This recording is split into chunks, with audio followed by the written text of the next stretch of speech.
Bem, ouvintes da Rádio Baruch, do portal baruchnews.com, o Teatro de Jaraguá apresenta o ator Giuseppe Oristânio em Por Menor de Ausência, um monólogo inspirado na vida e obra de Guimarães Rosa. E é com muito prazer, nesse momento, que a gente recebe aqui na Baruch, para falar sobre essa montagem, o Giuseppe.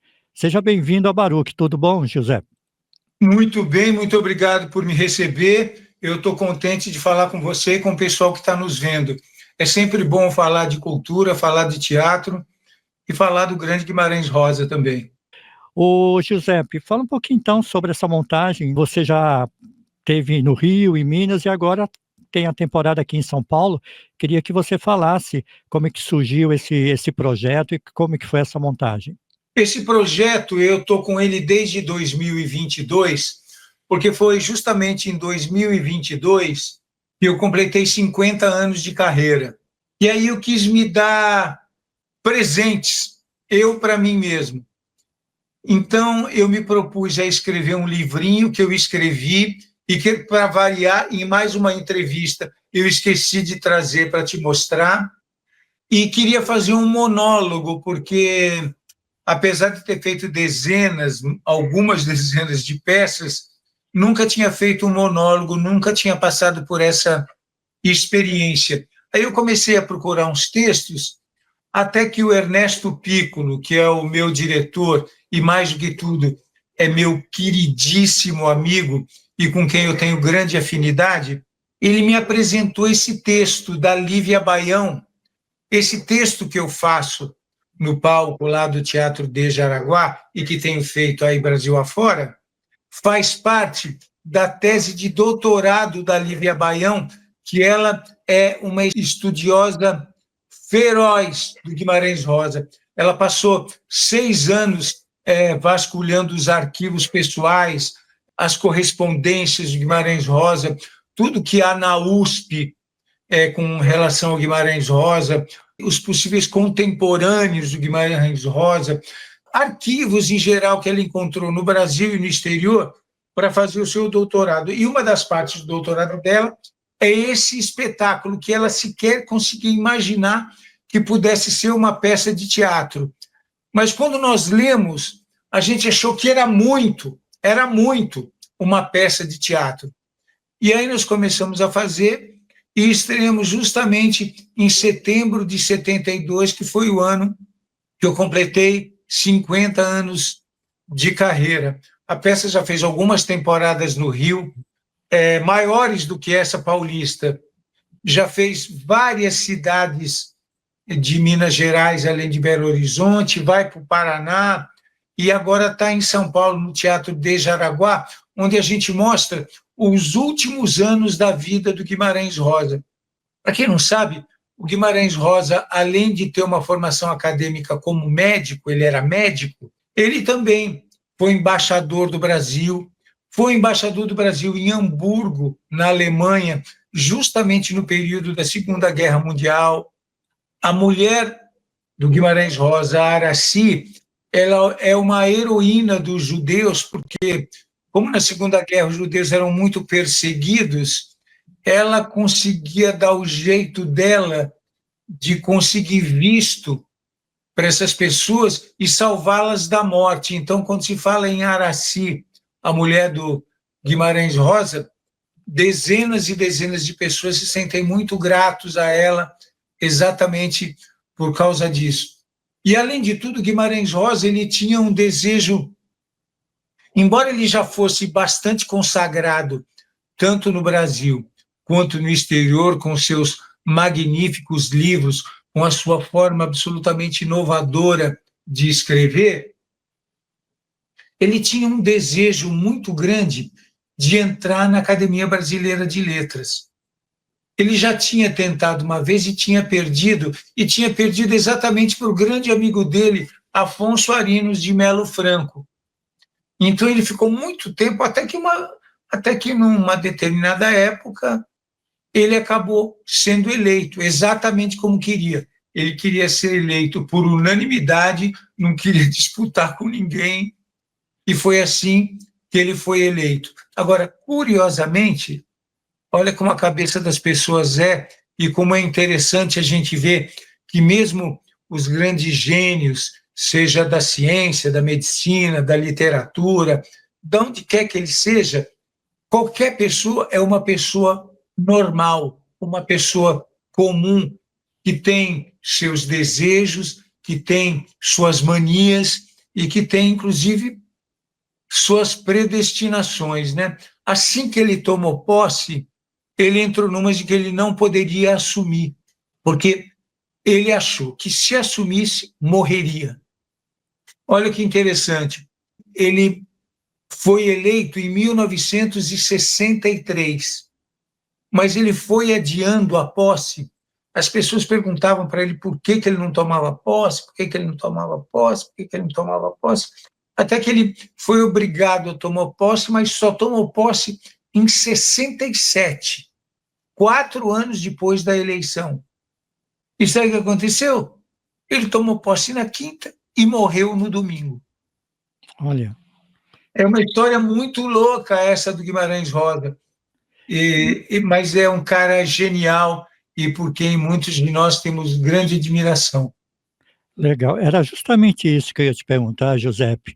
O que te chama a atenção, né, nessa obra literária do Guimarães Rosa e também como ser humano, e você trouxe esses relatos, essa narrativa muito importante, até para essa nossa juventude, como você falou, para quem não sabe.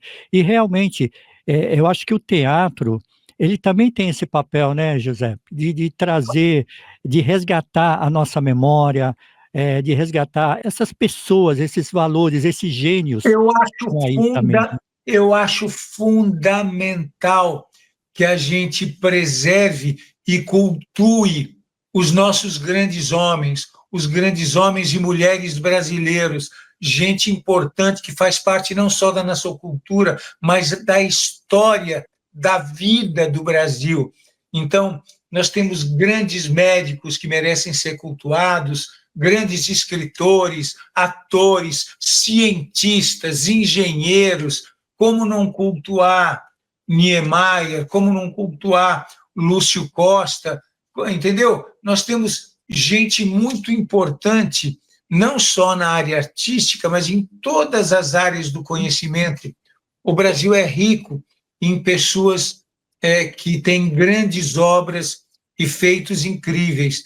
Todas elas são pessoas normais, mas são pessoas importantes para a cultura do Brasil e que é importante que a gente não deixe que elas caiam no esquecimento.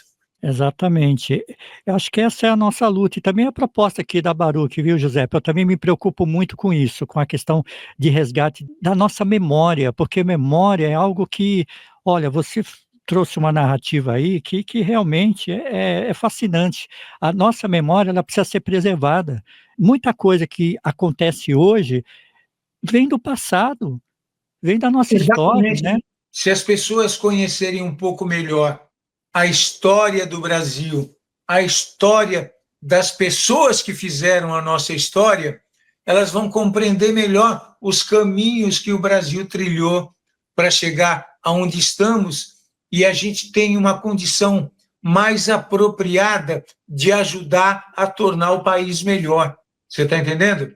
Então, eu me sinto muito orgulhoso de fazer esse espetáculo, porque além de trazer todas essas informações e de ser um espetáculo muito interessante, é um espetáculo muito emocionante e as pessoas ficam muito felizes quando o espetáculo acaba e muito emocionadas. Sim. E isso me gratifica bastante. Com certeza. E essa questão, né, do que você colocou muito bem, com muita propriedade, do Guimarães Rosa, essa questão da lucidez, de ser uma pessoa muito ativa em vários segmentos, mas ao mesmo tempo vulnerável. E eu acho que a Como peça todos nós, como todos nós, trata muito entendeu? disso, da nossa Né? vulnerabilidade como ser É, humano, né, Giuseppe? é. Se você pega Roberto Carlos, pode ter certeza que o Roberto Carlos, mesmo aos 80 e tanto, quando ele encosta a cabeça no travesseiro, com a vida ganha, com tudo bem, na cabeça deles sempre tem alguma interrogação, alguma dúvida, alguma ansiedade, e até grandes orgulhos, por que não? Você fica em cartaz no Teatro de Jaraguá até quando? Passa aqui para o nosso Olha, ouvinte e são espectador. apenas. Agora são só. Eu estreiei na quinta-feira passada, e agora são apenas mais 3 quintas-feiras, dia 14, dia 21 e dia 28. Eu não sei se nós vamos conseguir prorrogar, porque outros compromissos estão vindo aí pela frente, mas são apenas 4, agora só 3 quintas-feiras. Eu sugiro que vocês apareçam. O Teatro de Jaraguá é muito bem localizado. Quem precisar ir de metrô é só descer no Anhangabaú, que vai andar 2 minutos e vai chegar no teatro.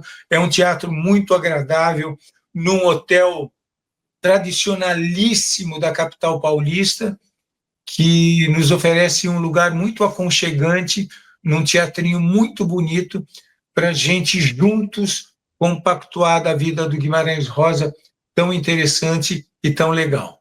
Exatamente, a gente está falando muito da memória, né, que a peça traz muito disso, num teatro que tem o Hotel Jaraguá, que tem uma memória incrível, uma história incrível para São Paulo, né, o Giuseppe. E essa questão do centro de São Paulo que a gente fala, e você como ator, é muito importante ter esses espaços reservados à cultura, tão bem instalados, com uma infraestrutura muito boa como é o Teatro de Jaraguá, né? Tem uma infraestrutura boa, tanto para quem trabalha, quanto para quem vai lá assistir. É muito legal. O pessoal que vai lá assistir vai encontrar um lugar muito charmoso. Se a pessoa quiser jantar ali mesmo, tem um restaurante muito bom, no centro de São Paulo, um lugar muito romântico. E como eu sou paulista, o centro de São Paulo, aquela região ali, me remete muito à minha primeira juventude. Como eu comecei a fazer teatro muito novo, eu circulava muito a pé ali pelo centro. Eu comia muito aquele sanduíche de pernil que tem ali ao lado do Hotel Jaraguá, lá na padaria do Estadão. A gente que tinha, e ainda tem, pouco dinheiro, quando era garoto, a gente às vezes parava lá naquela padaria para dividir um sanduíche de pernil, porque ele é muito bom e era barato. Então, o centro de São Paulo me remete muito à minha juventude, e isso me deixa muito contente nesse período agora que eu tenho andado por lá.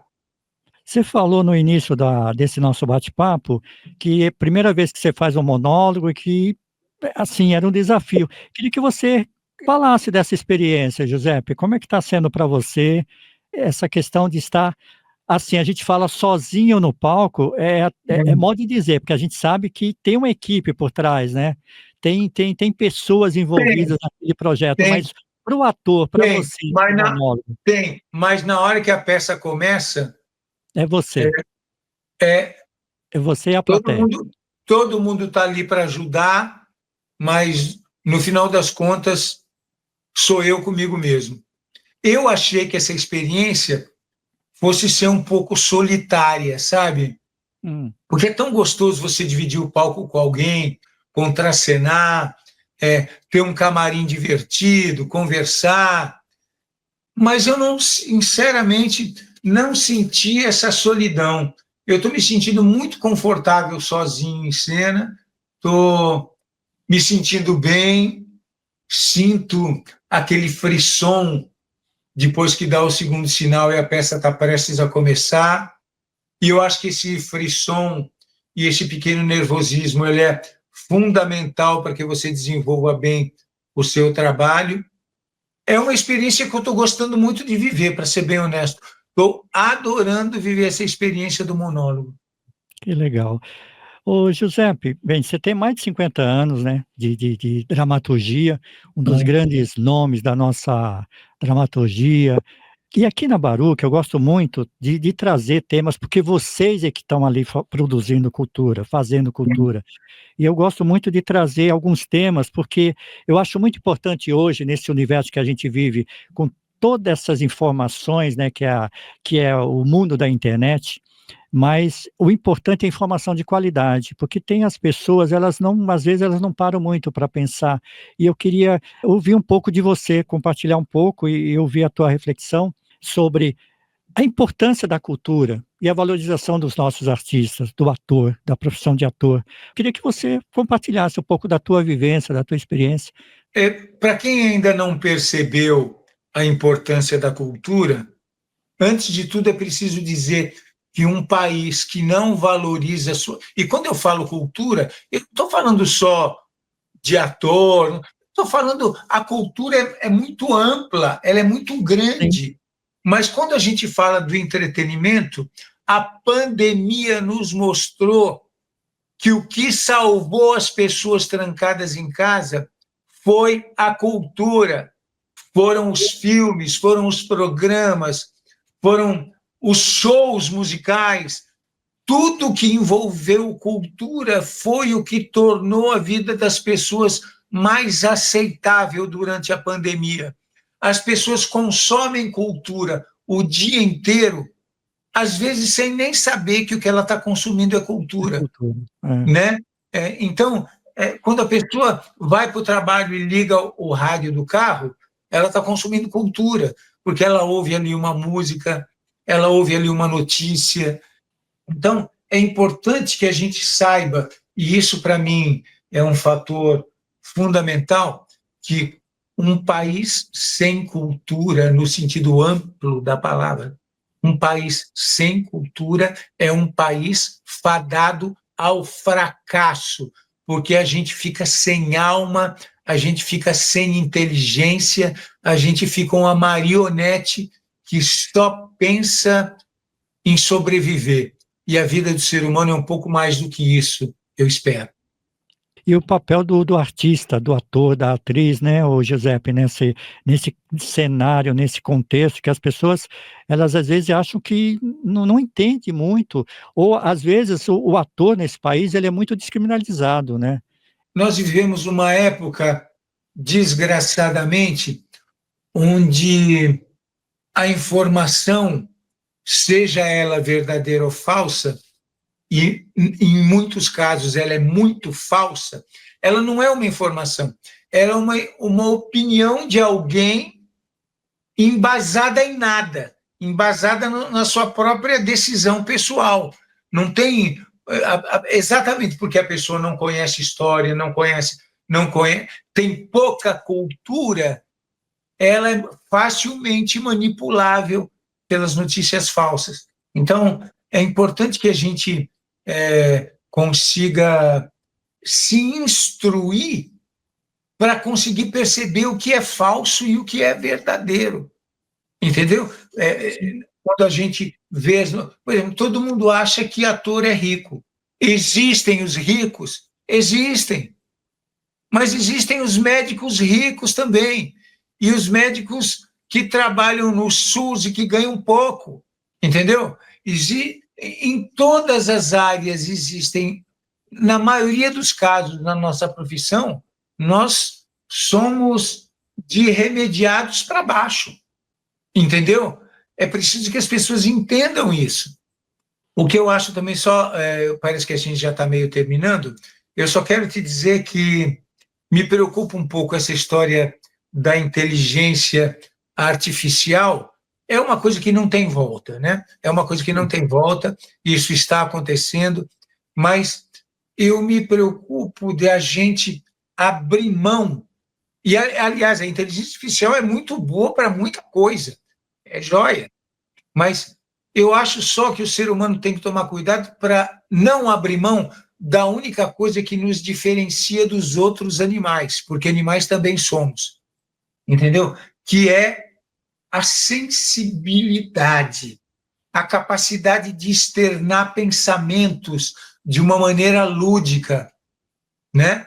Então, se a gente delegar tudo para a inteligência artificial, a gente vai acabar morrendo de tédio de nós mesmos.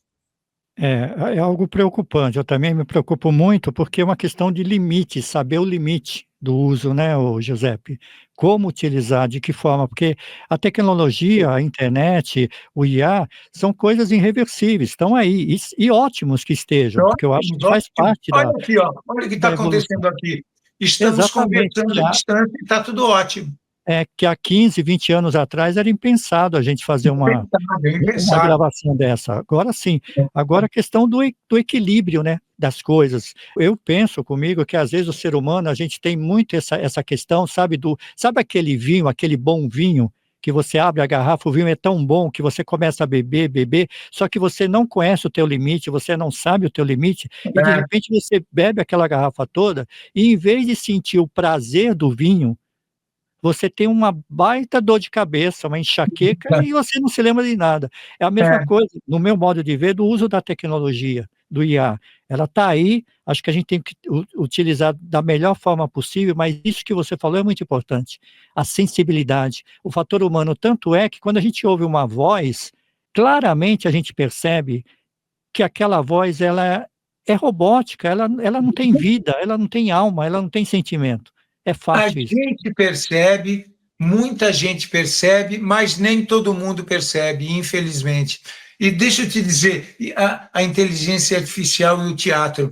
Olha, eu faço isso há 53 anos, e desde que eu era garoto, eu ouvia os adultos falarem: ah, ó, agora o teatro vai acabar, agora vai acabar, agora vai acabar. Faz 53 anos que eu ouço isso, e o teatro resiste, se fortalece e vive firme e forte.